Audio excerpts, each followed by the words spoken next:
हरे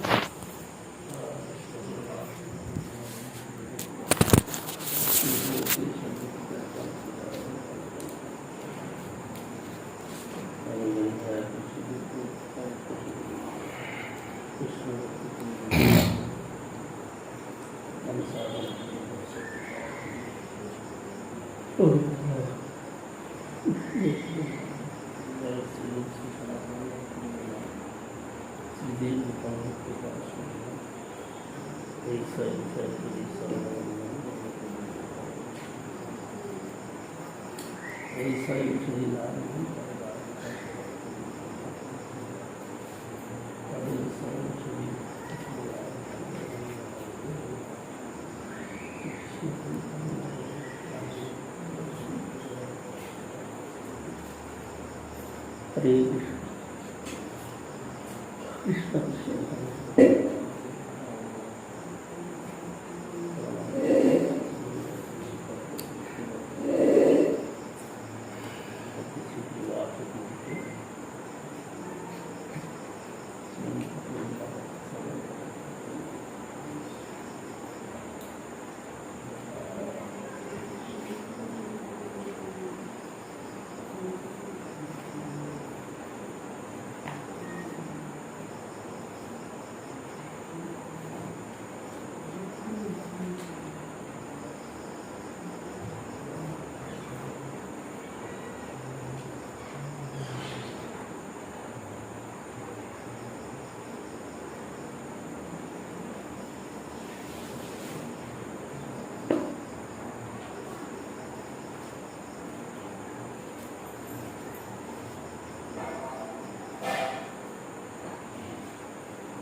বৃন্দাবন যাওয়ার চিন্তা করছি।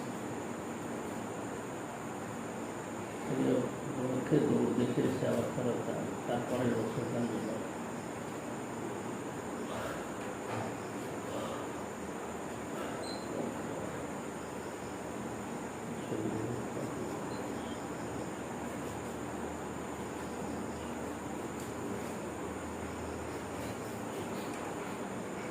গৌরোত্তানং গৌরমেঘ সিঞ্চন আলোকনামৃত ভবাগ্নিদগ্ধ জনতা ভবাগ্নিদগ্ধ জনতা বিরুদ্ধ সমবিবৎ। গৌরোদ্যানে গৌরূপ পর্জন্যস্য দর্শনামৃত সেচন্দা ভবাগ্নিদগ্ধ লোক সংঘরূপ লতাকে জীবিত করিয়াছে। আশ্চর্য জিনিস।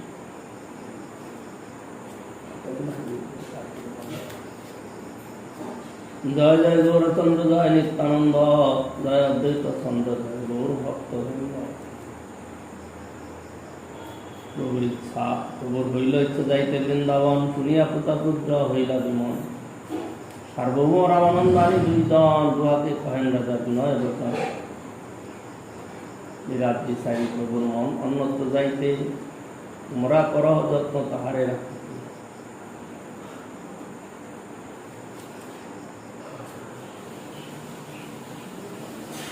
আবিলায় রাজ্য মরে নাহি ভাই বসাই রাখিতে করো নানা উপায়।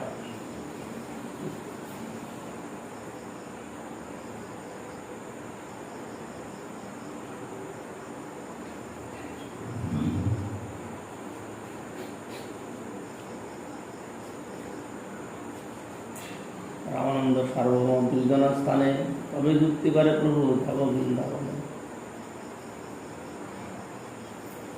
ধুয়ে গিয়ে রথযাত্রা করো দর্শন কার্তিক আইলে তবে করিও গমন। কার্তিক আইলে কহে এবে মহাশি দোলযাত্রা দিকে যাও এই ভালো দিন। আজিকালি করে উঠায় বিবিধ উপায় চাইতে সম্মতি না দেয় বিচ্ছেদের উপায়। যদ্যপি স্বতন্ত্র প্রভু নয় নিবারণ ভক্ত ইচ্ছা বিনা প্রভু না করে ভ্রমণ।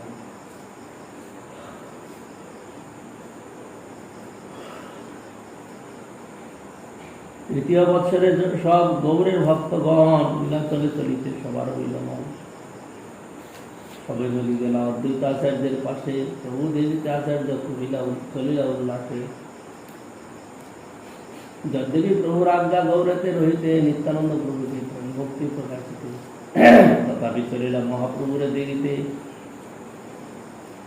নিত্যানন্দের প্রেম চেষ্টা কে পারে বুঝিতে। আচার্য রত্ন বিদ্যানী শিবা শ্রীমাই বাসুদেব মুরারি গোবিন্দাদিতি ভাই। পণ্ডিত বিজয় ঢালি সাজাইয়া কলির গ্রামবাসী তলে পট্ট ডুবি লইয়া।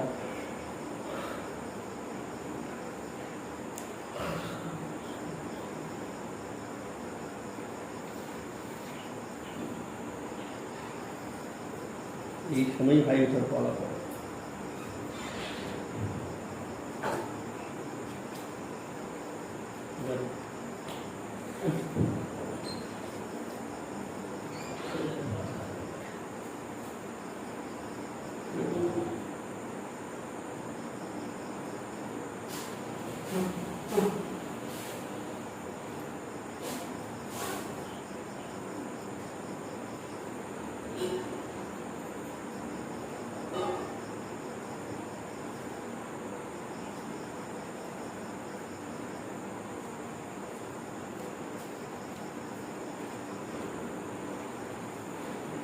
অনেক দেরিতে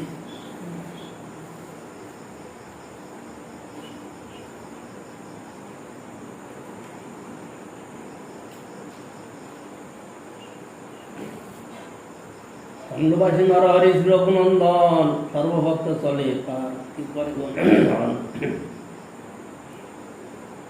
শিবানন্দ সেন করে ঘাটি সমাধান, সবারে পালন করি সুখে লইয়া যান।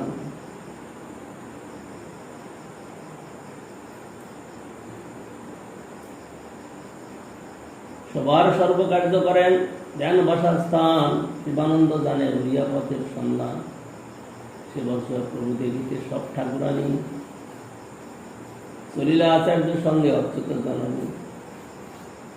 শ্রীবাস পণ্ডিত সঙ্গে চলিলা মালিনী, শিবানন্দ সঙ্গে রহে তাহার গৃহিণী। শিবানন্দের বালক নাম চৈতন্য দাস, দেহ চলিয়াছে প্রভুরে দেখিতে উল্লাস। আচার্য রত্ন সঙ্গে চলে তাহার গৃহিণী, তাহার প্রেমের কথা কহিতে না জানি। সব ঠাকুরানী মহাপ্রভুকে ভিক্ষা দিতে, প্রভুর নানা প্রিয় দ্রব্য নীলধর হইতে। শিবানন্দ সেন করে সব সমাধান, ঘাটিয়াল প্রভৃতি ধ্যান সবারে বাসস্থান।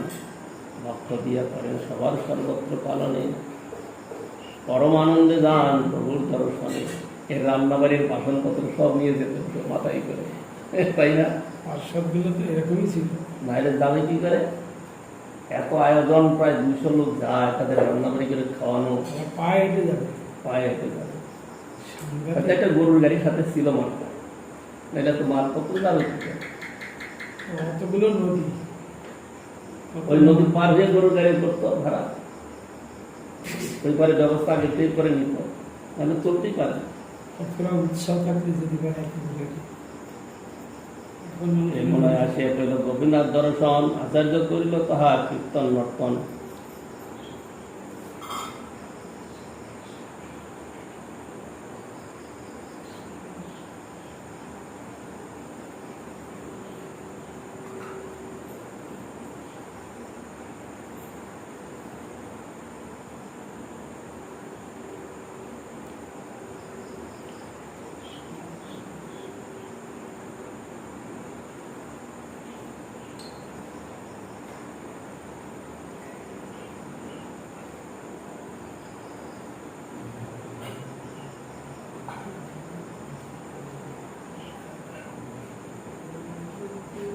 নিত্যানন্দের পরিচয় সব সেবক শোনে, ভৌত সম্মান আসি কহিল সেবক গানে।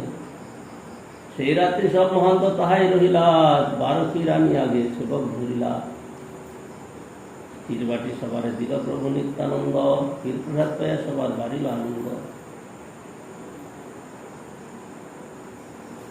মাধবপুরীর কথা গোপাল স্থাপন, তাহারে গোপাল হইতে ভাবিল চন্দন।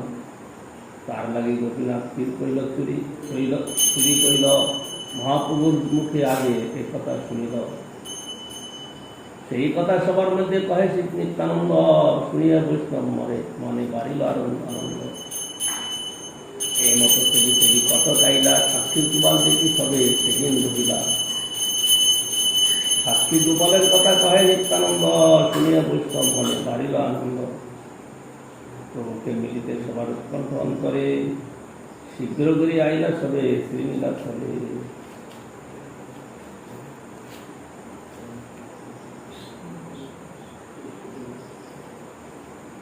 18 নালাকে আইলা গোসাই শুনিয়া, 2 মালা পাঠাইলা গোবিন্দ হাতে দিয়া। 2 মালা গোবিন্দ 2 জনে পড়াইল, অদ্বৈত অবধূত গোসাই বড় সুখ পাইল। তাহাই আরম্ভ কইল কৃষ্ণ সংকীর্তন, নাচিতে নাচিতে চলিয়া আইলা 2 জন। কোন মালা দিয়া স্বরূপদী নিজগণ, আগুবাড়ি পাঠাইল শশীর নন্দন। নরেন্দ্র আসিয়া তাহার সবারে মিলিলা, মহাপ্রভুর দত্তমালা সবারে পড়াইলা। সিংহতার নিকটে আইলা শুনি গৌর রায়, আপনে আসিয়া প্রভু মিলিলা সবাই। সবালয়া কইল জগন্নাথ দর্শন, সবালয়া আইলা আপন ভবন। বাণীনাথ কাশী মিশ্র প্রসাদ আনিল, সহস্তে সবারে প্রভু প্রসাদ খাওয়াইল। পূর্ব বৎসরে যার দেই বাসস্থান, তাহার সভা পাঠাইয়া করাইল বিশ্রাম। এই মতো ভক্তগণ রহিলা 4 মাস, প্রভুর সহিত করে কীর্তন বিলাস। পূর্ববৎ রথযাত্রা কাল যবে আইল, সবালয়া গুন্ডিসা মন্দির প্রক্ষালিল। কুলিঙ্গামী পট্টডুলি জগন্নাথে দিল, পূর্ববৎ রথ গৃহে নর্তন করিল। বহু নৃত্য করি পুনঃ চলিল উদ্যানে, বাপি তীরে তাহা যাই করিল বিশ্রামে। নিতাই গৌর প্রমানন্দে এত দেরি করো কেন? 9টা বেজে যায় ভোগ লাগাতে।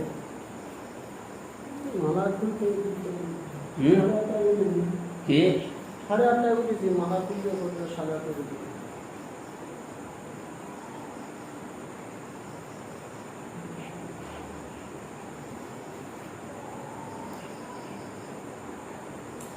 রারিয়া বিপ্রতেহ নিত্যানন্দ দাস, মহাভাগ্যবান তেহ নাম কৃষ্ণ দাস। ঘট ভরি প্রভুর তেহ অভিষেক কইল, তার অভিষেকে প্রভু মহাতৃপ্ত হইল। বলগণ্ডী ভোগের বহু প্রসাদ আইল, সবার সঙ্গে মহাপ্রভু প্রসাদ খাইল। পূর্ববৎ রথযাত্রা কইল দর্শন, হেরা পঞ্চমী যাত্রা দেখে লইয়া ভক্তগণ। আচার্য গোসাই প্রভুর কইল নিমন্ত্রণ, তার মধ্যে কইল জৈছে ধর বরিশন। নিস্তারিয়া বর্ণিয়াছেন দাস বৃন্দাবন, শ্রীবাস প্রভুরে তবে কইল নিমন্ত্রণ। প্রভুর প্রিয় ব্যঞ্জন সব রান্ধেন মালিনী, ভক্তে দাসী অভিমান স্নেহেতে জননী। আচার্য রত্নাদি মুখ্য ভক্তগণ মধ্যে মধ্যে প্রভুরে করেন নিমন্ত্রণ। চাতুর্মাস অন্তে পুনঃ নিত্যানন্দ লইয়া বিবাদুক্তি করে নিত্য নিভৃতে বসিয়া।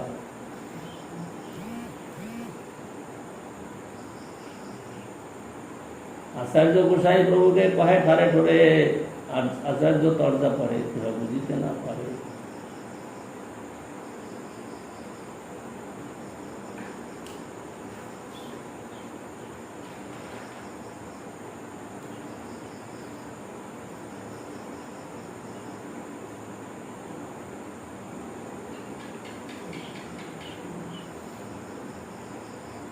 আচার্য গোসাই প্রভুকে কহে ঠারে ঠোরে, আচার্য তর্জা করে কেহ বুঝিতে না পারে। তার মুখ দেখে হাসে শশীর নন্দন, অধিকার অঙ্গীকার জানি আচার্য করে না নর্তন। কিবা প্রার্থনা কিবা আজ্ঞা কেহ না বুঝিল, আলিঙ্গন করে প্রভু তারে বিদায় দিল।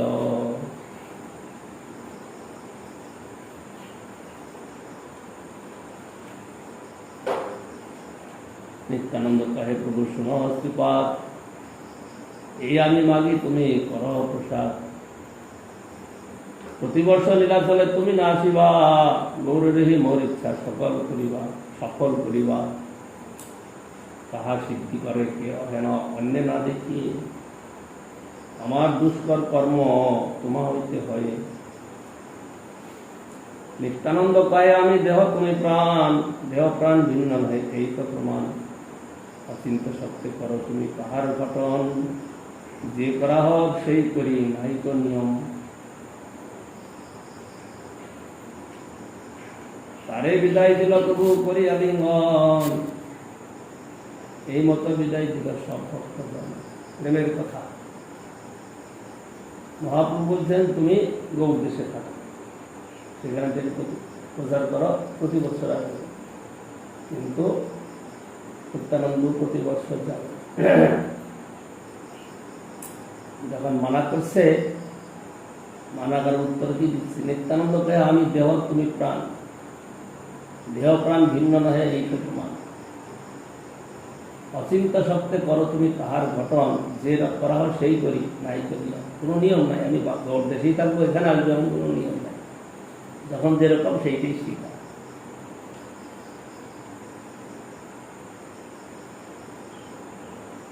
কুলীন গ্রামে পূর্ববৎ কইল নিবেদন, প্রভু আজ্ঞা করা আমার কর্তব্য সাধন।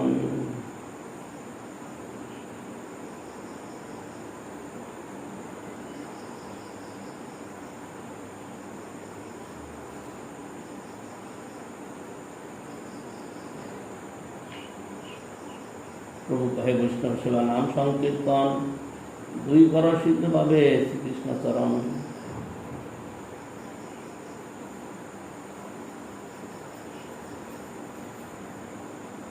কহে কি বৈষ্ণব কি তার লক্ষণ, তবে হাসি তবু কহে প্রভু জানি তার মন।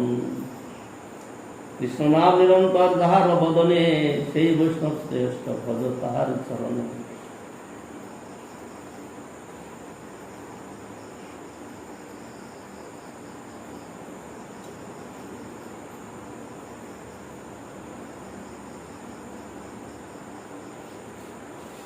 কুলীন গ্রামবাসীর পূর্ব বৎসরের প্রশ্নোত্তর, অথবা অর্থাৎ কুলীন গ্রামবাসীর পূর্ব বৎসরের প্রশ্নোত্তর, অর্থাৎ যার মুখে একবার শুনি কৃষ্ণ নাম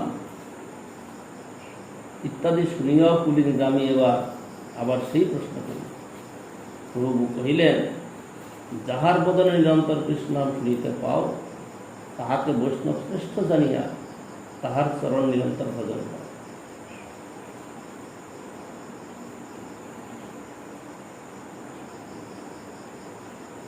পরবর্তী বর্ষে কুলীন গ্রামবাসী সেই একই প্রশ্ন করিলে প্রভু সেবার উত্তর করিলেন, যাহাকে দর্শন করিবা মাত্র দর্শকের মুখে কৃষ্ণ নাম সহজে আইসে, তাহাকে তুমি বৈষ্ণব প্রধান বলিয়া দাঁড়িয়ে। এই প্রকার 3 বছরে 3 প্রকার উত্তর বিচার করিয়া দেখিলে প্রভুর বাক্যে বৈষ্ণব, বৈষ্ণবতর এবং বৈষ্ণবতম এই 3 প্রকার বৈষ্ণবের লক্ষণ পাওয়া যায়। প্রভুর কথার তাৎপর্য,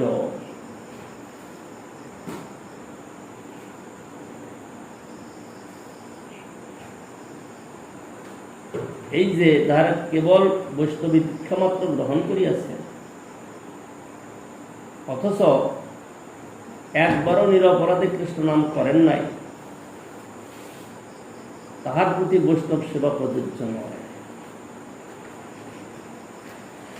কেবল সুহিত অতিথি বলিয়া তাহাকে সম্মান করা আবশ্যক। কি বুঝলে? আবার একটু বলেন, আবার একটু বলেন। তার মুখে কৃষ্ণ নাম হয় না, তার মুখে বৈষ্ণব, তার কাছে বৈষ্ণব সেবা করতে হয়। ভালো করে বলো। মানে যার মুখে কোনো সময় কৃষ্ণ নাম হয়নি, বৈষ্ণব তাদের হাতে খেতে পারে না। কথার অর্থটা ঠিক হলো না।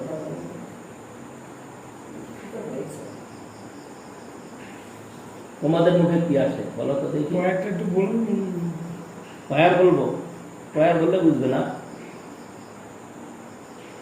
এই প্রকার 3 বছরে 3 প্রকার উত্তর বিচার করিয়া দেখিলে প্রভুর বাক্যে বৈষ্ণব, বৈষ্ণবতর এবং বৈষ্ণবতম এই 3 প্রকার বৈষ্ণবের লক্ষণ পাওয়া যায়। এই 3 প্রকার বৈষ্ণবের সেবাই গৃহস্থ বৈষ্ণবের কর্তব্য। কর্তব্য। এই 3 প্রকার বৈষ্ণবের সেবাই গৃহস্থ বৈষ্ণবের কর্তব্য। প্রভুর কথা তাৎপর্য এই যে যাহারা কেবল বৈষ্ণবী দীক্ষামাত্র গ্রহণ করিয়াছেন অথচ একবারও নিরপরাধে কৃষ্ণ নাম করেন নাই, তাহার প্রতি বৈষ্ণব সেবা প্রযোজ্য নয়। কেবল শহীদ অতিথি বলিয়া তাকে সম্মান করা আবশ্যক। এবার নির অপরাধে যে কৃষ্ণ নাম করে না তাকে একটা সাধারণ শহীদ বন্ধু আত্মীয় হিসাবে সেবা করা উচিত, কিন্তু যে নির অপরাধে যে হরিনামটা করে তাকে সেবা করতে বলেছে, আর তাকে শহীদ বন্ধু হিসাবে করতে বলেছে। দুটো, একটা বৈষ্ণব দর্শন, একটা বৈষ্ণব দর্শন নাই।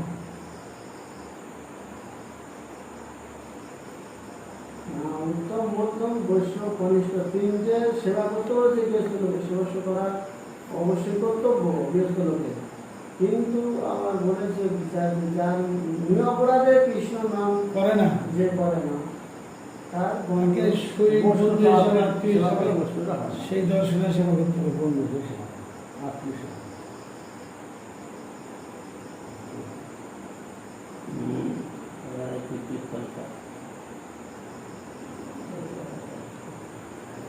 করিয়ে সঙ্গত শোষণ দীক্ষিত, এখানে শ্রেণী ভাগ আছে। সঙ্গ দোষ শূন্য দীক্ষিত অদীক্ষিত যদি তব নাম গায়, মানুষে আদর করিব তাহারে জানে নিজ জনতা। কেবল সুহিত অতিথি বলিয়া তাকে সম্মান করা আবশ্যক, স্নেহ, কারণ সে কখনো প্রভুর ভক্ত হবে। কেবল সে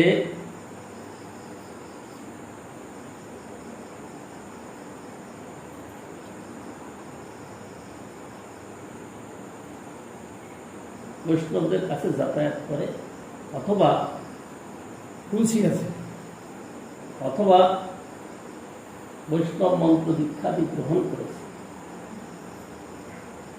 এমন ব্যক্তির নাম ধরা যায়। সঙ্গদোষ শূন্য হওয়া চাই, প্রথম কথা।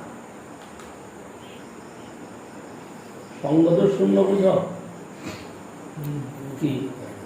অসৎসঙ্গ ত্যাগী বৈষ্ণব। অসৎসঙ্গটা কি?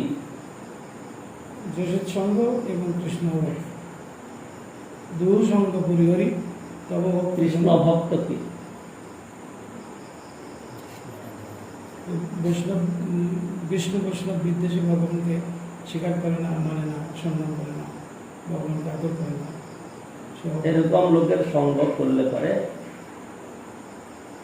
হরিনাম সংকীর্তন করা যাবে, তাদের মুখে হরিনাম হবে না। সঙ্গদোষ শূন্য দীক্ষিত হোক বা অদীক্ষিত হোক, যদি তব নাম গায় মানুষে আদর করিব তাহারে জানে নিজ জনতা। তাকে মনে মনে আদর করি, দূর থেকে তাকে সঙ্গযোগ্য মনে করা যায় না। সঙ্গযোগ্য অর্থ কি হয়? সঙ্গযোগ্য বললে কি বুঝতে পারো? তার সঙ্গে মানে আচার বিচার ব্যবহার, তার সঙ্গে কোনো সময় চলাফেরা, কথাবার্তা বেশি মানে মেলামেশা। সঙ্গযোগ্য বলতে বোঝায়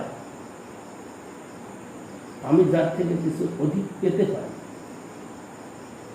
আমার যা আছে আমি যার সঙ্গ করবো তার থেকে একটু বেশি পাবো, এইটা হলো সঙ্গযোগ্য। কিন্তু দেখা যায় কি যে আমি যার সঙ্গ করব সে এই বিষয়ে কতটা তৎপর নয়, কিন্তু তার সঙ্গ করলে আমি তার থেকে অধিক কিছু পেতে পারি। এটা বিচার হবে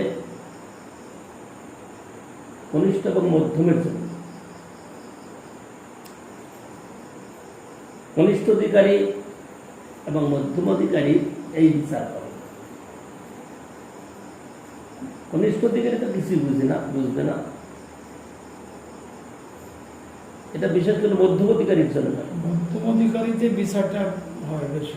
মধ্যবর্তীকারীর আবার যে কনিষ্ঠ মধ্যম উত্তম আছে সেই প্রথম থেকে শুরু হয়। সঙ্গ বিচারটা করে মধ্যমধিকারী।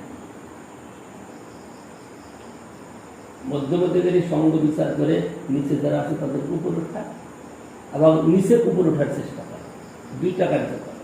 তটস্থ জায়গা আছে তো। মধ্যমধিকারীর কার্য দুই প্রকারের হয়। এক প্রকার সঙ্গ দিয়ে তাদের উঠায়, আর নিজের সঙ্গ উন্নত সঙ্গ করে, সে বুঝতে পারে। আর যারা উন্নত সঙ্গ, যারা উত্তম অধিকারী, তাদের অন্য কারোর দরকার নেই, তারা নিজে আত্মানন্দ পূর্ণ, সে নিচে নেমে আসে। নিজে নিজেই ভগবত সেবা আনন্দে পূর্ণ, তার আর অন্যের সঙ্গের দরকার নেই।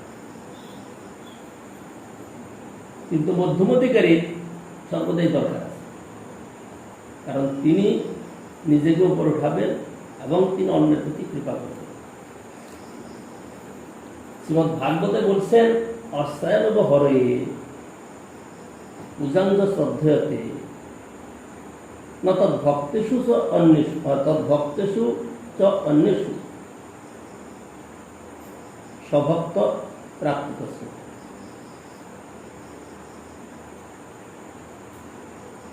और কি বলে, শ্রীহরি অর্চন করে, কনিষ্ঠ অস্বয়ং হরের পূজাংশ শ্রদ্ধেয়, শ্রদ্ধাপূর্বক পূজা করে, কিন্তু তার ভক্ত এবং অন্যের প্রতি তার আদর নাই, কনিষ্ঠ। নত ভক্তেষু চ অন্যেষু স্বভক্ত প্রাপ্তিতস্য। মানে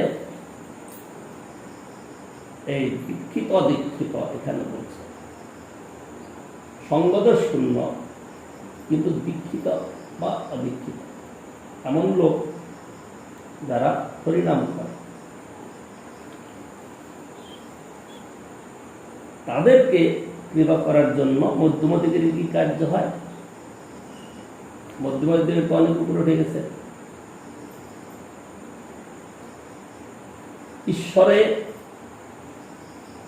তদধীনেষু বালিশেষু দিশৎসু চ প্রেম মৈত্রী কৃপা অপেক্ষা য করতি সমর্থ। ঈশ্বরে উত্তম মধ্যমাধিকারী যিনি, তিনি ঈশ্বরের ভগবানের সঙ্গে তার গাঢ় প্রেম, আর ভক্তের সঙ্গে মৈত্রী মিত্রতা, আর বালিশ অজ্ঞজনকে কৃপা, আর দিশৎসু যারা বিদ্বেষী তাদের উপেক্ষা। এই চারটা গুণ তার মধ্যে প্রকাশ করে। কনিষ্ঠ অধিকার মধ্যে কোনো বিশেষ গুণ না, একটা গুণ আছে যে ঠাকুরের অর্চন করে, পূজা করে। ঈশ্বরেতে বিশ্বাস অকুট। হ্যাঁ, ঈশ্বরেতে বিশ্বাস আছে, কিন্তু বিশ্বাস আছে, ভক্তের প্রতি তত আদর ভক্তের প্রতি তার আদর না, অন্যের প্রতি তত আদর নাই। কনিষ্ঠ। এটা অর্চনকারী শুধু অর্চন করে বলে অর্চনকারীর কথা নয়, মানে ওই স্ট্যান্ডার্ডে, ওই যোগ্যতা অধিকারের যতজন আমরা আছি সকলের জন্য এটা প্রযোজ্য। কনিষ্ঠ অধিকারীর সামান্য শ্রদ্ধা, মধ্যম অধিকারীর শ্রদ্ধা অনেক উন্নত, সেই জন্য তিনি ঈশ্বরের প্রেম করেন, ঈশ্বরের সঙ্গে গাঢ় প্রীতি গাঢ় ভালোবাসা রয়েছে, আর ভক্তদের সঙ্গে মৈত্রী ব্যবহার করেন। আর যারা বালিশ, বালিশ মানে কি? অজ্ঞ।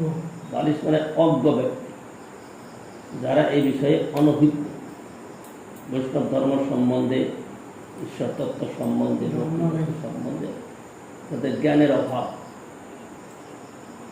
তাদের প্রতি কৃপা। কৃপাটা কেমন? কৃপার বহিঃপ্রকাশটা কি? মানুষে আদর করিব তারা হ্যাঁ। জানি নিজ জনতা। এটা হলো না। ওই প্রকাশটা কি হবে? তাকে হরি কথা শোনা, স্নেহের দ্বারা পুনঃ পুনঃ হরি কথা শোনাতে শোনাতে, তত্ত্ব জ্ঞান শোনাতে শোনাতে সেও তখন নিজেকে উপরে ওঠানোর চেষ্টা করবে। কারণ কথা যত শুনবে, কথা শুনলে পরে তার চিত্তে তখন হরিকথার প্রভাবটা পড়বে। সেই জন্য মধ্যম অধিকারীর মহত্ব বেশি। মধ্যম অধিকারী ব্যক্তির মহত্ব বেশি, কারণ তার বেশি দায়িত্ব। তিনি হরিকথা বলে কনিষ্ঠ অধিকারীকে উন্নত করবেন, মধ্যম অধিকারীকে আনবেন, আর নিজেকে উত্তম অধিকারীতে প্রতিষ্ঠিত করবেন। সেই জন্য সেবা করার কথাটা আসছে কার? সেবা কে করবে? মধ্যম অধিকারী সেবা করবে, কনিষ্ঠ অধিকারী সেবা করতে পারবে মধ্যম অধিকারীকে সেবা করতে বলেছে। না। অনন্য ভজনে বিজ্ঞ যেজন তারে সেবিক করি। অনন্য ভজন কে করবে? মধ্যম অধিকারীর কথা। একান্তভাবে যে ভজন করে তাকে সেবা করতে বলেছে। আর ওই কীর্তনটাই ভালো করে পড়ো। আর কনিষ্ঠকে প্রণতি, কনিষ্ঠ প্রণতি, মধ্যমে সেবা, উত্তমে দর্শন। উত্তমে প্রণতি। কথা তুমি ভালো বুঝো নাই বা তোমার কনিষ্ঠে আদর, মধ্যমে প্রণতি, উত্তমে শুশ্রূষা শুনি। যে যেন বৈষ্ণব চিনিয়া লইয়া আদর করিব সবে, বৈষ্ণবের কৃপা যাহায় সর্বসিদ্ধি অবশ্য পাইব তবে। কীর্তনটা হলো কি? কবে মুই বৈষ্ণব চিনিব হরি হরি, বৈষ্ণব চরণ কল্যাণের খনি, মাতিব হৃদয়ে ধরি। বৈষ্ণব ঠাকুর অপ্রাকৃত সদা নির্দোষ আনন্দময়, কৃষ্ণ নামে প্রীত জরে উদাসীন, জীবেতে দয়াদ্র হয়। অভিমানহীন ভজনে কবি, বিষয়েতে অনাসক্ত, অন্তর্বাহির নিষ্কপট সদা, অন্তর্বাহির নিষ্কপট সদা, নিত্যলীলা অনুরক্ত। কনিষ্ঠ মধ্যম উত্তম প্রভেদে বৈষ্ণব ত্রিবিধ গুণী, কনিষ্ঠে আদর, মধ্যমে প্রণতি, উত্তমে শুশ্রূষা শুনি। যে যেন বৈষ্ণব চিনিয়া লইয়া আদর করিব তবে, বৈষ্ণবের কৃপা যাহে সর্বসিদ্ধি অবশ্য পাইব তবে। বৈষ্ণব চরিত্র সর্বদা পবিত্র, যেই নিন্দে হিংসা করি, ভকতি বিনোদ না সম্ভাসে তারে, থাকে সদা মৌন ধরি। এখন বৈষ্ণব সেবার কথা বলছে। সঙ্গদোষ শূন্য দীক্ষিত অদীক্ষিত যদি তব নাম গায়, মানসে আদর করিব তাহারে, জানে নিজ জনতা।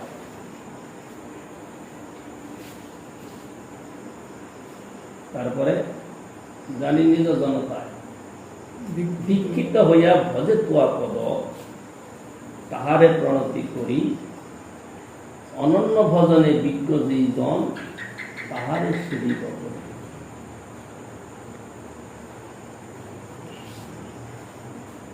অনন্য ভজনে বিজ্ঞ যেই জন, তাহারে সেবিব করি। সর্বভূতে সম যে ভক্তের মতি, তাহারও দর্শনে মানি, আপনাকে ধন্য সে সঙ্গ পাইয়া চরিতার্থ হইতে জানি।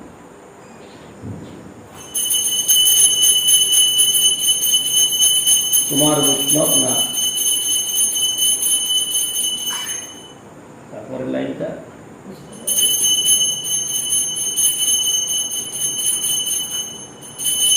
তারপরে লাইনটা মনে আছে।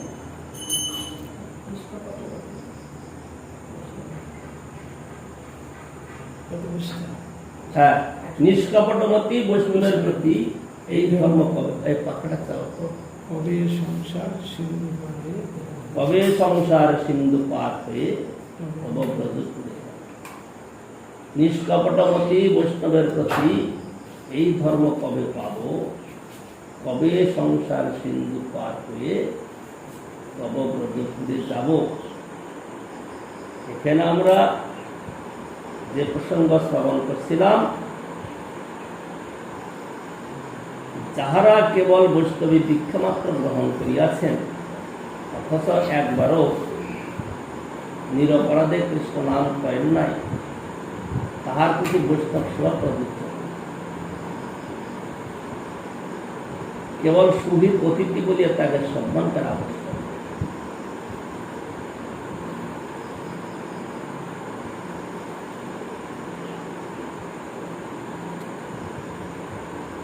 কথাটা খুব গুরুত্বপূর্ণ।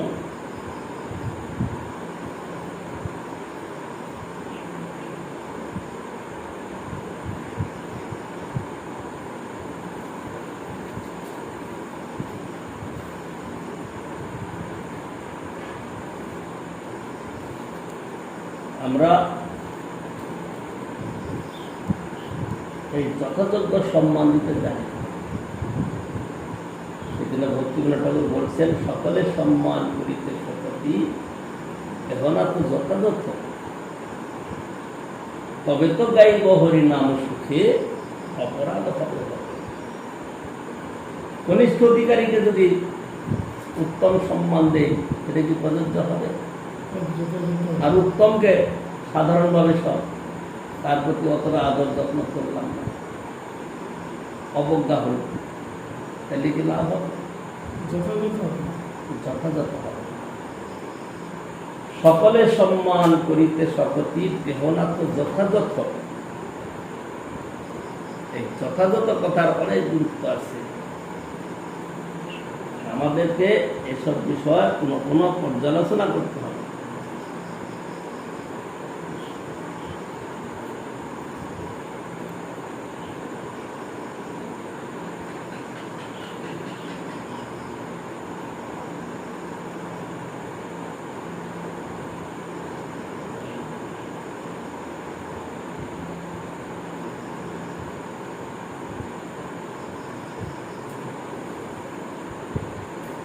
সেই জন্য বৈষ্ণব সেবা আমাদের করতে হবে, কারণ বৈষ্ণব সেবাই হলো জীবন।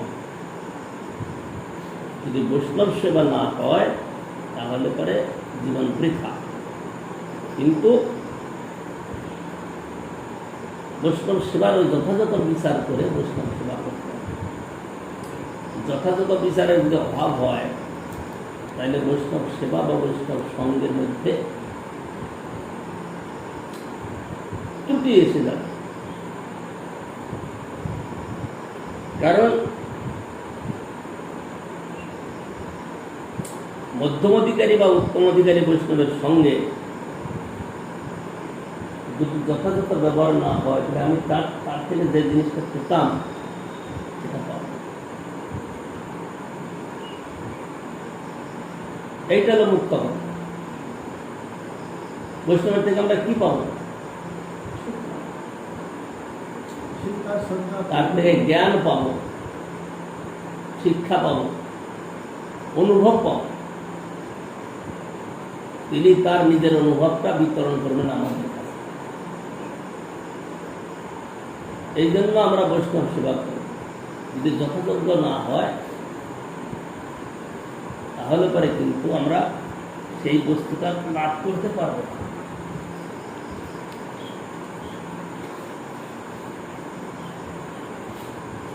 বৈষ্ণব অনেক বয়স হয়েছে, অনেকদিন গুরু বৈষ্ণব সঙ্গ করছেন, কিন্তু যদি তিনি তার নিজের চিত্তকে পরিবর্তন করতে না পেরেছেন তাহলে তার সঙ্গটা সুফল লাগে না। যেমন আমি ওই প্রভুর কথা বলতাম, মহারাজ সুদর্শক প্রভু বলছেন ওটা যাবে না, ওটা যাবে না। তার মানে ওর সঙ্গে যদি করি তাহলে ক্ষতি হবে। ওখানে আরেকজন গৃহস্থ ভক্ত ছিল, অমরবাবু। অমরবাবু বাড়িতে ছেলেরা আছে ভালো, কিন্তু এর স্বভাবটা কুটিল। মঠে আছে বহুদিন যাবত আছে, কয়েক বছর।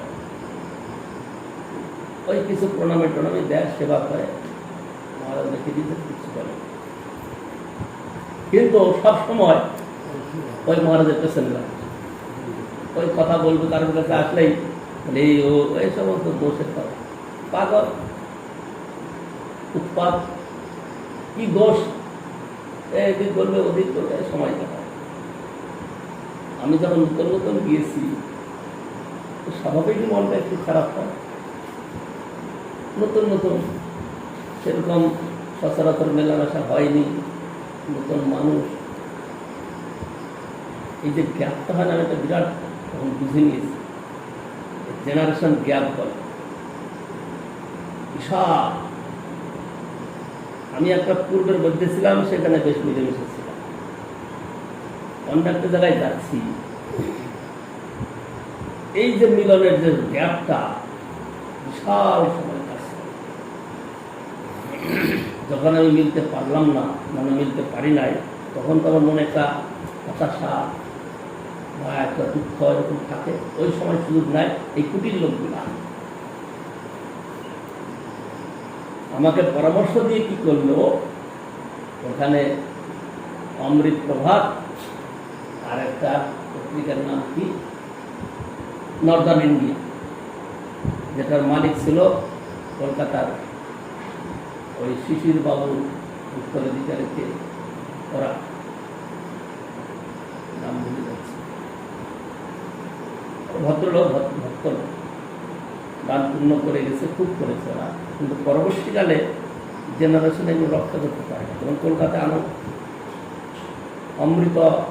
অমৃত বাজার,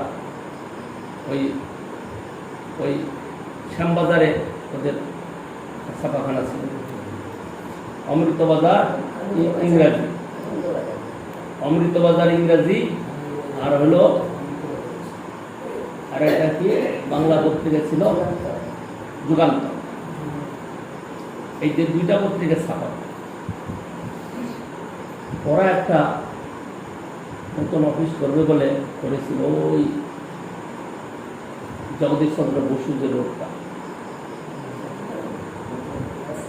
ওই জোড়া গির্জা আছে না, ওরা জানা বুঝে না, জোড়া গির্জা, সেখানে ইনকাম ট্যাক্স অফিস আছে। আমি গিয়েছি, সেখানে একটা 9 তলা বিল্ডিং বানানো, কিন্তু এই সিপিএমের সময়তে এদেরকে সরকার শেষ করে দিল। ওদের এখন আর কিছু শত শত কোটি টাকার মালিক নিশ্চিন্ন হয়ে গেল, ওদের এখন খাওয়াই দিতে না। ওই মধ্যম গ্রামে যে একটা বিশাল এরিয়া, ওদের বাড়ি বিশাল, ওদের 50-100 বিঘা হবে। মধ্যম গ্রামে ওই এদের বাড়ি উল্টা দিকে 50-100 বিঘা মিলা হবে, বিশাল, অনেক বিশাল জায়গা। বুড়িমার বাগান, হ্যাঁ, বুড়িমার বাগানে বলেছিল, বুড়িমার বাগান বিশাল। তা হতে পারে, যাই না, সেটা ওই দুটো বাগান আছে, ওদের বাগান, ওদের বাড়ি, এটা ওদের বাড়ি ছিল। সেই সিপিএমের আমলে কি করছিল, ওখানকার কারখানা উঠে এখানে আনবে। ওদের বিচারে ভুল ছিল কি, ওটা ওখানে ছাপা শুরু রেখেই এখানে কাজটা চালানো দরকার ছিল। এই কাজে ভুল করলো সিপিএমের লোক, পুরো আটকে, আর ওখানে কিছু করে ব্যাংকের ঋণ কোলাপস করে। আমি তখন এই খবরগুলো জানি। এই করে তো ডোল কোম্পানিও মাঝে বিশাল রাজবাড়ি, আর এখন কি অবস্থা। সিপিএম এগুলো করেছে, এখন এই বর্তমান সরকারও তাই করছে। এই দেশের উন্নতি করতে দেবে। কি কথা নিয়ে আসলো,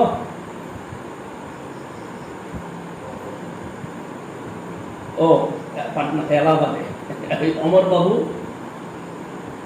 আমাকে কি করলো, চাকরি ঠিক করে দিল। বলে তুমি গেলে 1500 টাকা মাইনে পাবে, কিন্তু আমি থাকবো কোথায়, কি করবো কোথায়, এই বিচারটা ভদ্রলোক করতে পারে না। তো সেখানে আমি 15 টাকা চাকরি করলে পরে আমাকে থাকতে দেবে কে, খেতে দেবে কে? মোটে আমাকে থাকতে খেতে দেবে কেন? তো সেটা হলো না। ও মানে এই বুদ্ধিটা আমাকে দিয়েছিল যে সেখানে গেলে ওখানে মানে তুমি চাকরি পেয়ে যাবে, সব ব্যবস্থা। মানে ওই গ্যাপটুকুর মধ্যে যে কথাটা বললাম, এই গ্যাপটুকুর মধ্যে এই ঘটনাগুলো ঘটেছে। আমি তো থাকবই, এর মধ্যে কোনো ভেদ কথা নাই, তাহলে মনের মধ্যে উত্থান কথা হতো। শীতকালের দিন আমি যখন প্রথমে আসি, আমার সঙ্গে ছিল একটা চাদর, একটা গেঞ্জি, একটা বাংলাদেশের গন্ডগোলের সময়তে দাদা একটা জামা কিনে দিয়েছিল 20 টাকা দিয়ে। গন্ডগোল মিটে দেওয়ার পরে একটা 20 টাকা দিয়ে জামা কিনেছিল, আমার মনে আছে। হ্যাঁ হ্যাঁ, গন্ডগোল মেটার পরে একটা 20 টাকা দিয়ে জামা এনেছিল। 20 টাকার জামা মানে তখনকার দিনে অনেক বিদেশি জামা, কিন্তু খুব পাতলা, শার্ট বলে, বুক কাটা। একটা ধুতি ছিল, একটা গেঞ্জি ছিল, একটা চাদর ছিল। চাদরটা রাস্তায় কিনেছিলাম 7 টাকা না কত, 6 টাকা। একটা ধুতিও কিনেছিলাম। এই 2টা ধুতি হলো, একটা গেঞ্জি, একটা জামা, একটা গামছা। এই নিয়ে আমি আসলাম 4 জানুয়ারি এলাহাবাদে পৌঁছালাম। জানুয়ারিতে এলাহাবাদে কেমন মজা, তো কয়েকদিন কেটে গেছে, ওইভাবে কাটাচ্ছি। ওই রাত্রিবেলায় নাট মন্দিরে শতরঞ্জি আছে, ওই শতরঞ্জি জড়িয়ে রাত্রে থাকি। আমার মনের বিরত, আমি তো কোনোদিন বাড়ি ফিরব না। আসলাম মহারাজের আগে যে অফিস ছিল, যে ঘরটা, পুরানো ঘর, বিল্ডিং দেখেছ, ওইখানে উনি বসে, এই পশ্চিমমুখী বসে উনি লেখাপড়ি করছেন, আর জানলায় দাঁড়িয়ে আছে প্রভু। যখন ওনার সেকেন্ড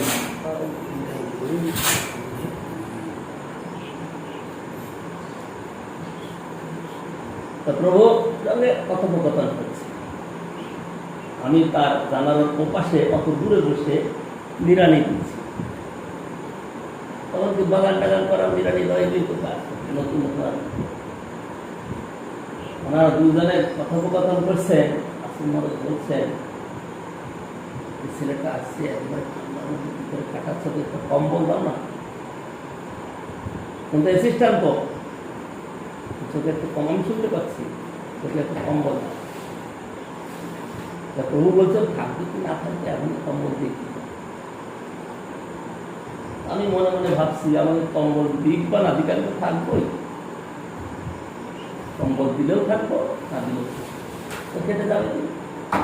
কত বছর তো কেটে গেলে এইভাবে। সেই কালের দিন এখনো তাই চলছে। কথাটা আসলো কি জন্য?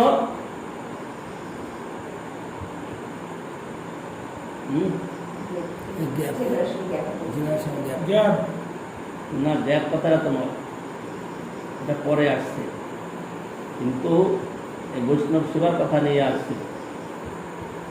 হ্যাঁ, না, সঙ্গ, সঙ্গ, সঙ্গ দোষ শূন্য, দীক্ষিত অদীক্ষিত যদি তব নাম গা, মানুষে আদর করিব তাহারে জানি নিজে। সঙ্গ যদি ঠিক না হয়, এই জন্য প্রভু বলে দিলেন ওর কাছে যাবে, কারণ ওর সঙ্গ করলে বুদ্ধি খারাপ।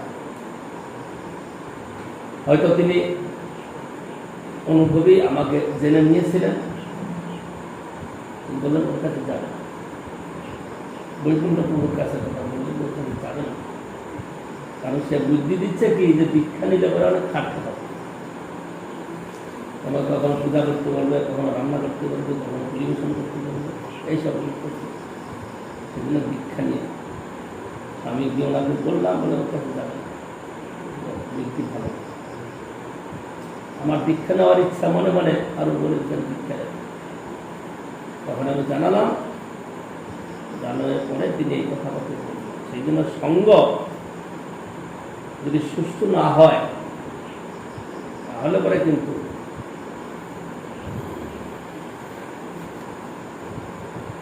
ভক্তি লাভ দুষ্কর। সঙ্গ সুষ্ঠু না হলে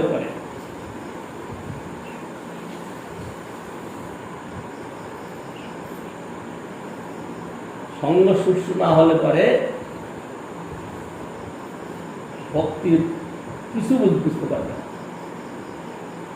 কারণ যে যেরকম লোক তার গুণটাই তার মধ্যে যাবে। নিজ অপেক্ষা শ্রেষ্ঠ জনের সঙ্গ কেন করতে বলছে? যে তার গুণগুলো আমার মধ্যে আসবে। লোকের পায়ে হাত দিয়ে প্রণাম করে কেন?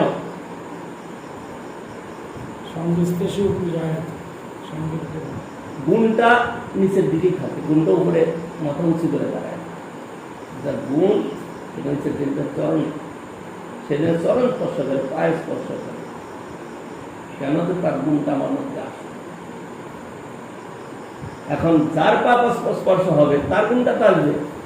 রাবণেরও তো কেউ পা স্পর্শ করে না, হিরণ্যকশিপুর তো কেউ স্পর্শ করে, আর ওখানে বিশ্বরের করে, এখানে প্রহ্লাদ মহারাজের করে, তাই না? বিভীষণের চরণ স্পর্শ করলে বিভীষণের গুণগুলো আসবে, আর রাবণের চরণ স্পর্শ করলে তার গুণগুলো আসবে। সেই জন্য সঙ্গ যেরকম হবে তার রঙটা সেরকম হবে। সেই জন্যে সকলের সম্মান করিতে সকলটি দেহনাথ যথাযথ, তবে তো গাইব হরিনাম সুখে অপরাধ হবে না। নিরপরাধে যার মুখে কৃষ্ণ নাম শোনা যায় তার সেবা করতে হয়। আর যিনি এরকম গুণের অধিকারী হন নাই, তাহলে তার সেবা করবে না? তাকে খাওয়ার থেকে উঠিয়ে দেবে কি? তাকে খেতে দেবে না? খেতে দেবে, সব কিছুই করবে, কিন্তু অন্তরে নিষ্ঠা থাকবে যে এখনো অধিকারী হয়নি। আমি এর কাছ থেকে এমন শিক্ষা গুণ পেতে পারি না, কারণ এর কাছে সে বুঝতে পারে না। এই জ্ঞানটা নিয়ে চলতে হবে। কিন্তু যার কাছে পাওয়া যাবে তাকে বৈষ্ণব দেখিয়া পরিব চরণে হৃদয়ের বন্ধু জানি। যদি এই ভাবটা না থাকে তাহলে আমি তার থেকেও ভালো গুণ পাবো। বৈষ্ণব দেখিয়া পরিব চরণে হৃদয়ের বন্ধু জানি, যদি আমি তার চরণে না পড়ি তাহলে তিনি আমাকে সেই গুণটা দিতে পারবেন, দিতেই পারবেন না, দিলেও আমি নিতে পারবো না। এইটা হলো বৈষ্ণব দর্শনে বৈষ্ণব সেবার শিক্ষা। যারা এই দর্শনে এইভাবে মিলে বৈষ্ণব সেবা করবে তারা বৈষ্ণব সেবার গুণ পাবে, ফল পাবে। আর তা না হলে পরে বৈষ্ণব সেবাটা একটা আড়ম্বর মাত্র হবে। সুতরাং তার থেকে যেন আমরা বাঁচতে পারি, আমাদের হৃদয়ে যেন বৈষ্ণব সঙ্গের ভূমিকা আছে।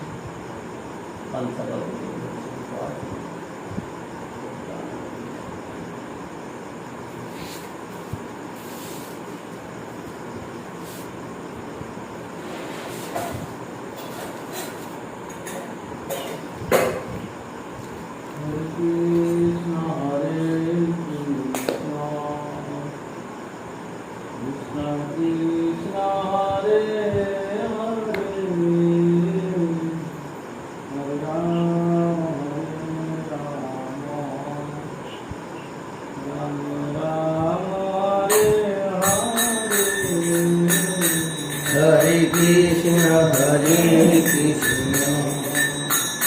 Krishna Krishna, Hare Hare, Hare Rama, Hare Rama, Rama Rama, Hare Hare.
তুমি পূজারি,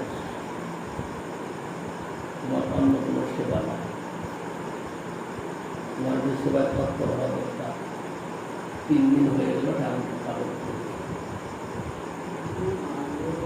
আজকের পর একাদশী বলে সাদাটা আজকে করাতে 2 দিন আগে অন্যটা করাতে। আমি তো সাদা দিকে ভাবলাম যে সত্যি একাদশী, গতকাল একাদশী মনে করেছিলাম, আমি কিন্তু পরেছে পরশু দিন, কালকে ভেবেছি একাদশী না পরশু দিন পরিয়েছে। না না, কাল একাদশী না, কালকেই করাবে। তো তুমি 3 দিন আগে পরিয়ে দিয়ে বলবে একাদশী আসুক, ওইরকম বললে কি করে হবে? তুমি কিন্তু তা করছো না। আমি কিন্তু এই আমাদের হরিবিলাস গুলো কিন্তু খুব প্রশংসা করি, প্রশংসার পাত্র। রোজ সকালবেলা কাপড় পরে, সকালবেলা সিদ্ধান্ত খুব ভালো, সিদ্ধান্ত বুঝে, কিন্তু পুরো মানুষ কিন্তু সিদ্ধান্ত বুঝে, সিদ্ধান্ত থাকা খুব ভালো। আমি তার সিদ্ধান্তের খুব সম্মান করি। এদিন এখানে একটা কথার মধ্যে যা কথা বলেছিল, চমৎকার কথা বলে, লাইন লাগবে না, যতই যাই করুক লাইন লাগবে না। পাকা কথা, খুব সিদ্ধান্ত, পাক্কা সিদ্ধান্ত যে লাফালাফি যতই করুক না কেন লাইন হবে। খুব সুন্দর সিদ্ধান্ত। সে পূজা করত, অর্চন কি করত ভগবান জানে, কাগজ কিনা, কিন্তু রোজ ঠাকুর কাপড় করা, যে কদিন সেবা করেছে রোজ ঠাকুর করা, যে কাপড় করা, এটা তার নিয়ম। আর তুমি 3 দিনে কাকি করে হয়, এটা একেবারে অবিচার। এই 7:30টা ড্রেস ওই তো 5টা 6টা আছে, একটা পাল্টে একদিন পরে একটা পড়তো, তাইলে তো হয়ে না, মোটা একদিন পড়ালে একটু বেশি, একদিন পর একটা পড়াও তো ভালোই হয়। একদিন পর নয়, 5টা সেটকে তুমি এক দিন করে পড়ালে পরে মাঝখানে যে দিনটা গ্যাপ করবে সেটা অন্য একটা সেট দিয়ে মিলাও। পাতলা সেটগুলো তুমি রোজ পড়িয়ে দাও, ভালোই লাগবে। কতক্ষণ লাগবে? 8 ঘন্টাও লাগবে না। এখন তার জামাটা পড়াতে হয় না। এটা কিন্তু একেবারে এবার উদাসীনতা।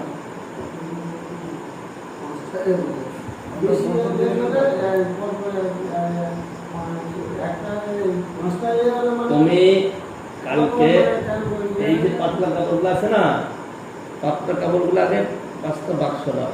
5টা বলছে তো 5টা সেট, তোমার একটা সেট এবার যে বানাবে না, এত সুন্দর কাপড়, এত সুন্দর রং। আমি যেদিন প্রথম পড়ালাম, এক ঠাকুর একদম হাঁটছে, আমি সকল লোককে ডেকে পারালাম, জনার্দন মানুষকে ডেকে বললাম আজকে ঠাকুর দর্শন করবো। একেবারে মানে রাধারানী এখন বলছে বাইরে বেড়াতে যাবো, ঠিক এরকম মনে হচ্ছে যে বাইরে বেড়াতে যাবো। বিয়ের দিনটা রাধা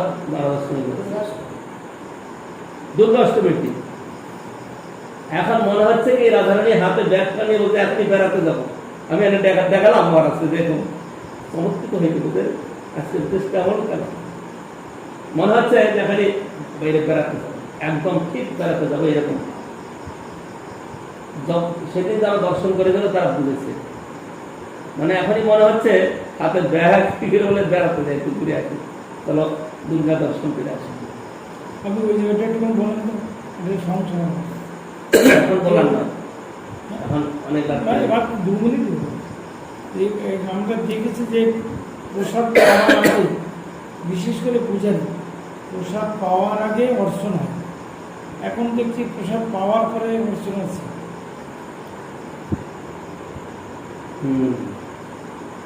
আমাদের এটা কিন্তু সেরকম হয়ে যাচ্ছে, আমরা দেখেছি সব জায়গায় তো তাই।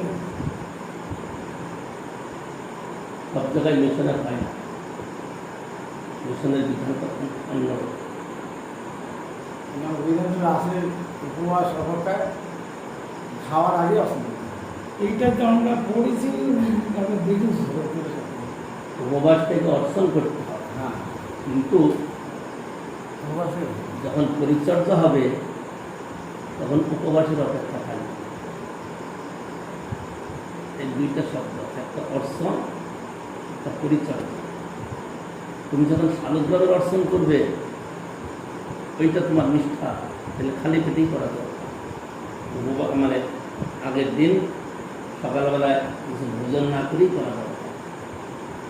অন্য পেটে যদি থাকে তাহলে সেটা বিরুদ্ধ।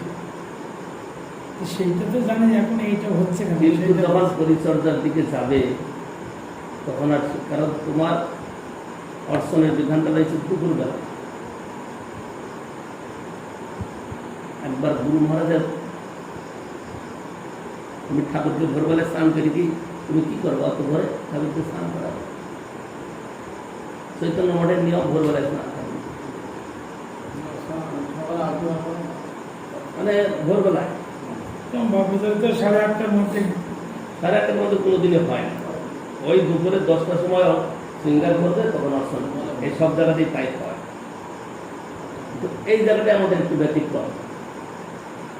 এইটা অনেকে বোঝানো যাবে না, অনেকে বুঝালেও তারা নিন্দা করবে। আমরা কালেকশনে কলকাতায় খাতা নিয়ে যেতাম সাইকেল নিয়ে, তখন গরম প্রসাদ মানুষ নামিয়ে দিত, তারপরে তো প্রসাদ পেয়ে বেরোতাম। প্রসাদ পেয়ে, গরম প্রসাদ পেরিয়ে গেছে মন্দির থেকে আবার বের করতে যেত, তারপরে আমরা প্রসাদ পেয়ে সাইকেল নিয়ে দিতাম। প্রসাদটা এখন অবস্থান করছিল, চিরকালই হয়,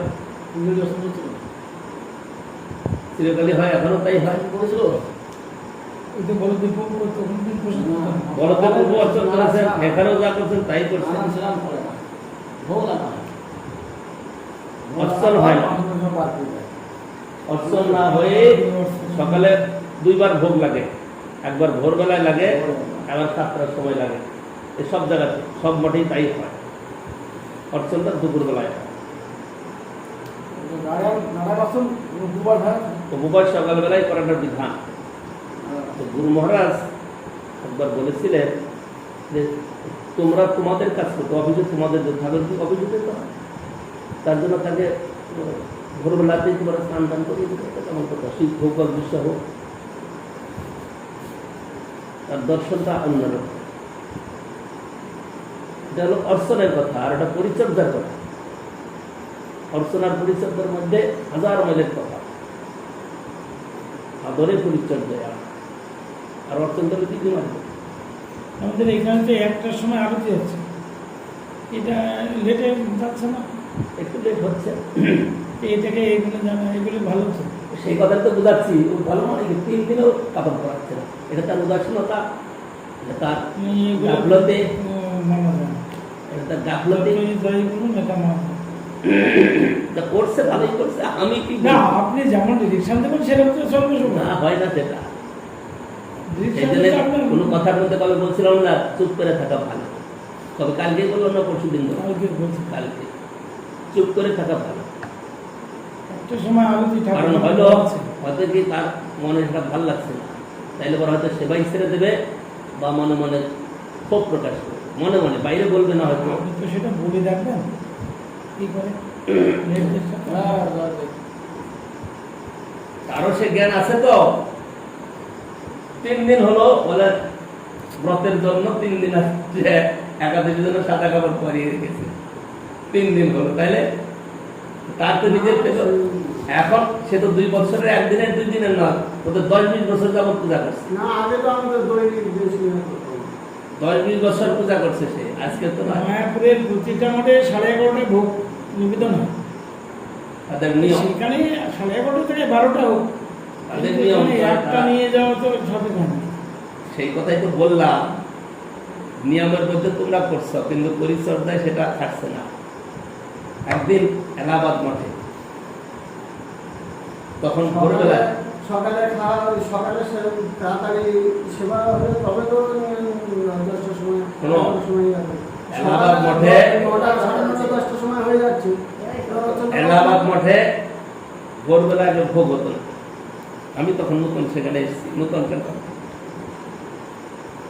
তখন এলাহাবাদে ভোরে ভোগ নেয়। ভোরবেলায় যেমন একটু মিষ্টি, উপমা, একটু নোনতা কিছু দিয়ে ভোরবেলা অত ভোগ হয় না, সেখানে ভোগ হতো না। একদিন ভোর রাত্রে মন্দির খুলবে কি না খুলবে তখন গুরু মহারাজ ঘন্টা বাজিয়ে দিয়েছে, তাহলে আমাকে খেতে দাও তাড়াতাড়ি কিছু। ঘন্টা বাজিয়েছে, সব লোক আশ্রম সব গেছে, কি ব্যাপার ঘন্টা বাজিয়ে দিয়েছে, তাহলে আমাকে খেতে দাও তাড়াতাড়ি, ক্ষুধা লেগে গেছে।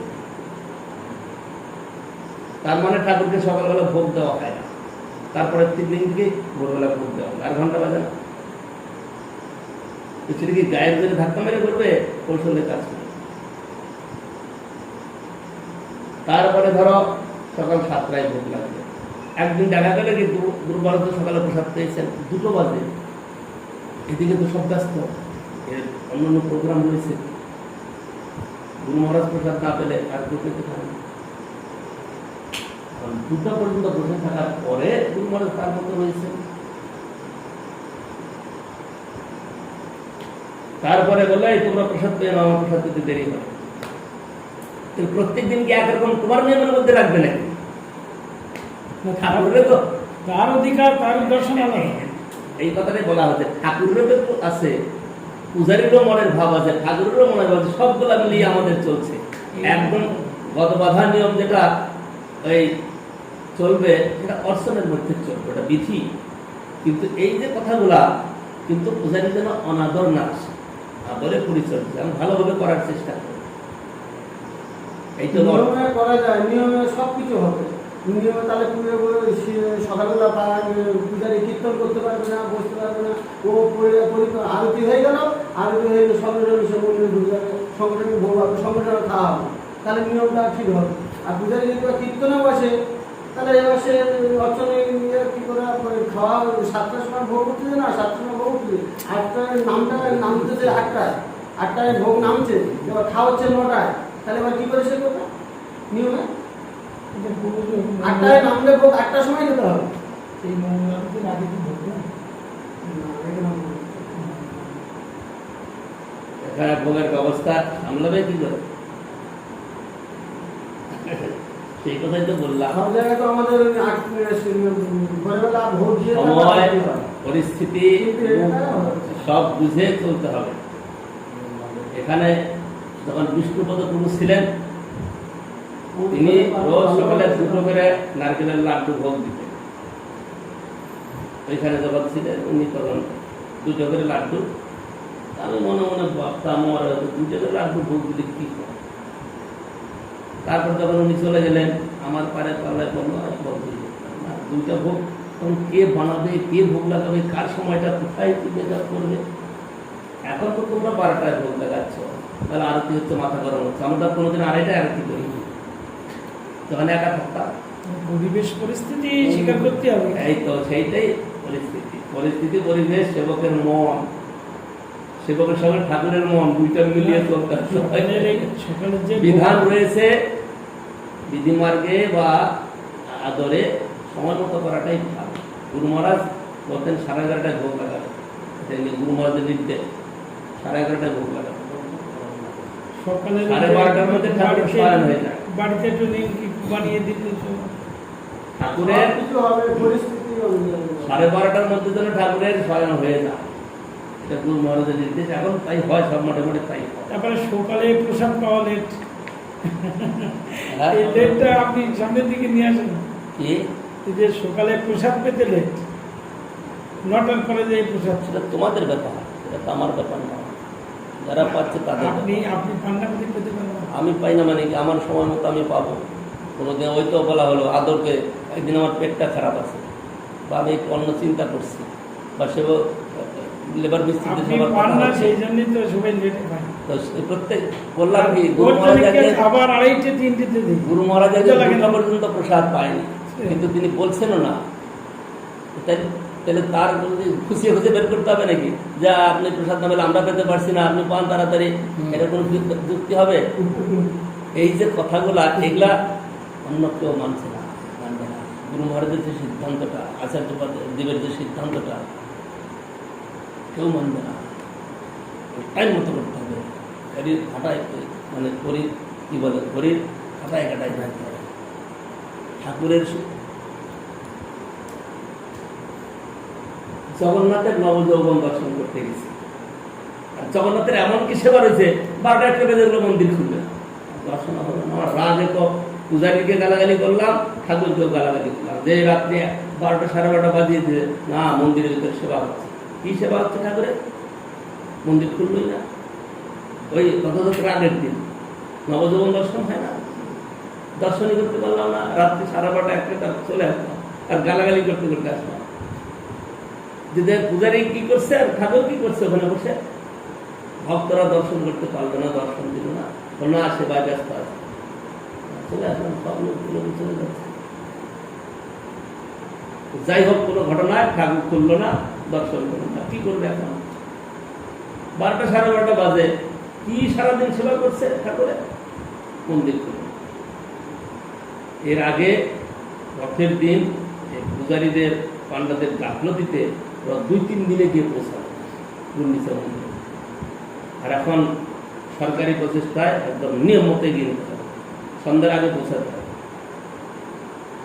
কারণ এখন ডিএম এর আন্ডারে একদম এরকম করলে চলবে না, সন্ধ্যার মধ্যে গিয়ে আগেকার কোথাটা নিয়মটা চালু হয়ে গেছে। আগে 3টে করে পারে, 3টে পারে, একটা নদী ছিল না, একটা নদী ছিল আগে, সেই নদী থেকে পাহাড় হয়ে ওপারে যেত, ওপারে 3টে রথ, এপারে 3টে রথ, এইভাবে যেত। সেই ক্যালভারটা সেটা পুরো হয়ে গেছে, সেই জন্য 3 দিন ধরে রথটা যেত গুন্ডিচা মন্দির। সেই নিয়মটা কোথাটা এখনো সেইভাবে চালু পাটন রাখতে চেয়েছিল সেইভাবে, কিন্তু এখন আর সেটা রাখতে দেবে না, এখন একদম সাথে সাথে এখন আইনটাই নেই, ডিএম এর সবকিছুর একটা সরকারি থাকে। যদি আদর করে থাকো এর কোনো নিয়ম নাই, আর যদি অনাদরে থাকো তাহলে টাইম মতো করে দেবে, নিজের কাজ নিজে করে নেবে, টাইম মতো করতে হবে সব, টাইম টাইম। ঠাকুরের একটা সুবিধা অসুবিধা আছে তো নাকি নাই? সেবকের মনে ঠাকুরের তো সুবিধা অসুবিধা বেশি, সেবকের মনের ভাবনা তো এরকমই থাকবে, ঠাকুরের তো সেবক সুবিধা অসুবিধা আছে। এই জনার্দন মহারাজ একদিন শোনাচ্ছিলেন ওই বৃন্দাবনের ইয়ের মন্দির, কাকি ভাইয়ের মন্দিরে 8টায় আরতি, সকাল 8টায়। রাধারমণ, কোথায়? রাধারমণ রাধারমণের দেরিতে আরতি। সকালকার 10টায় 7:30 না সন্ধ্যা। আচার্যদেব শীতকালে যিনি গিয়েছিলেন জয়পুরে, সেখানে দেখছেন কি যে ভোর 4টার সময় গোবিন্দদেবের আরতি হচ্ছে। তিনি প্রভাব ছিল তো গৌরী মিশনের আগে, তিনি ওখানকার পূজারী ব্রাহ্মণ বা আমাদের বাঙালিরা সব ওখানকার মূল ব্যবস্থাপক, তাদেরকে একটু বললেন যে নন্দ দুলাল তাহলে ভোরবেলা এত ভোরে কি দরকার পড়েছে আপনাদের জন্য নাকি? আপনারা দর্শন করে পারেন না, ভোরে তাকে ভিড় দিয়ে বার করে তোমার পিছিয়ে তো তার একদিনের আবেদনের কথা, ভোরবেলা তাকে উঠে দাঁড় করে দাও, আর দর্শন করবে। আর ওখানকার লোকদের শ্রদ্ধা কি, ওরে বাবা, ভোর 4টার আগে তারা এসে জয়পুরে ব্যাপার আলাদা। তো ওখানে আগেও খোলার কারণ আছে, ওই যে লোকের এত চাপ, ও তো ঠিকানা বড় দোষ। সেই জন্য তারপর আধা ঘন্টা দেরি করে দিয়েছে, 4:30টায় করেছে। হ্যাঁ,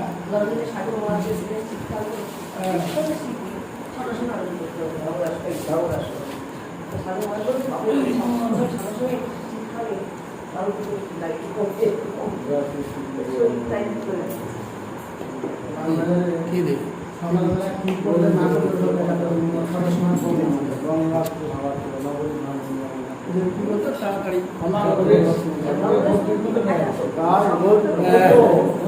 আরে আমাদের সব নিয়ম, সব জায়গায় থাকবে, সব নিয়ম